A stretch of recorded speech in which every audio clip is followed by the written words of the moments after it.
Abusan for Yamakwa Baba TV so. That's a hit. Abusan for Wadama, a new update. A new amu omo Cote d'Ivoire. More customers be Cote d'Ivoire.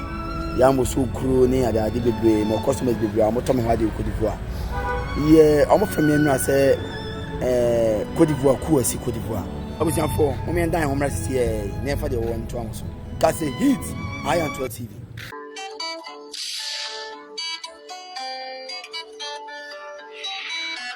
Abusan for mo me hwa de a asi Cote d'Ivoire. That's sorry, mo me hwa de asi Cote d'Ivoire. Breaking news coming out of Ivory Coast. Reports are flooding social media about possible military unrest and internet shutdowns. Some claim a coup may be underway and even that the president has been overthrown.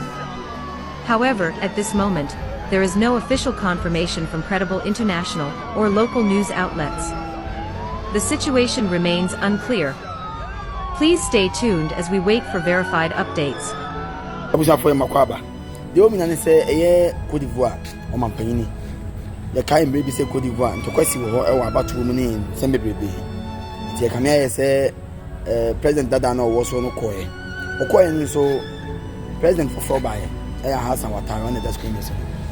Obaye no, and she say any amania baby, Nemo de go come there, Kedos there. And it's almost what Nakuyan watch it. Cote d'Ivoire, French country, French speaking countries now. Omu be Africans but we don't know. Cote d'Ivoire the asunje ko pa te se Ghana. Edin pa say ku bitmesi. Me nyina ho enka se ku ye. Me nyina enka se ku ye. If it's Ghana de Ghana de odun fon so fefefe. O me hu ya Asante so. Ti me nyina ho enka se ku de ye. But ne be because wa ya man panifo no hu bibiye. He say youth na ye ba no. Say obi suma ye ko bit maka wasem. Obi suma ye bit maka wasem. So we tell man panyi, we di man panyi na ta akonya so saa na bibia no ekosoma youth there. Ye pene saa o. He say youth no ye ni je ekuro. Ye pese bi tutu kwan bebrebe youth bia pese onya sika ne de bobra. Onya sika de bobra kakra, no onya ni fake kakra, onya bibi kakra o. Africa o okay. But ntimi ma say Africa na mu panyifo no mu disika, mu haye, mu ye niam bi. Mu say fa ye ma say guso. Mu wi am say kunkum ya rituals. Mu break ye. Mu pese say bi Africa kuro na ebo.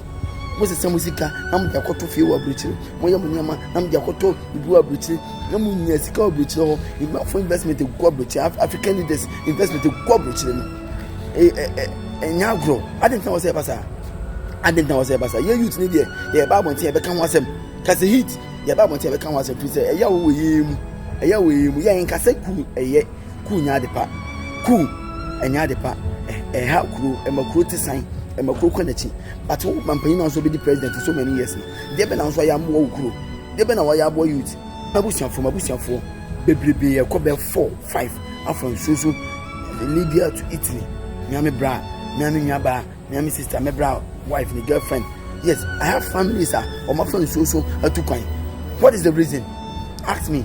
What is the reason? Because Africa ye bre ye mpanyi fo no enya sika de kototo dan wa bruchire enya sika de nema bebre wa bruchire ti Africa ye bre nti youth be sorry no yesujani youth be sorry no ya na opo so otu aban gu on nti mpanyi fo na mo se bi mo titi nkonya so especially mo ye to aban yi mu no mo de bia mo betem beko ba bia no da bi anyo ma no papa akonya anyo otu mfa akonya ni bi na wudie da bi nya sika bi akonya ni bi na wudie udi akonya ye to so aba na da chi ye to so aba udi imputu na so udi bibia bre oman no ana wo say basa afo ye the next ayi bebre mo share the way ye friend say Cote d'Ivoire nema na sisi Cote d'Ivoire sisi ano soldier for itu one shot nema bebre. I have videos me nkofo ni bi send me from Cote d'Ivoire enye easy yes obi nka say cool ye but enye easy e Cote d'Ivoire.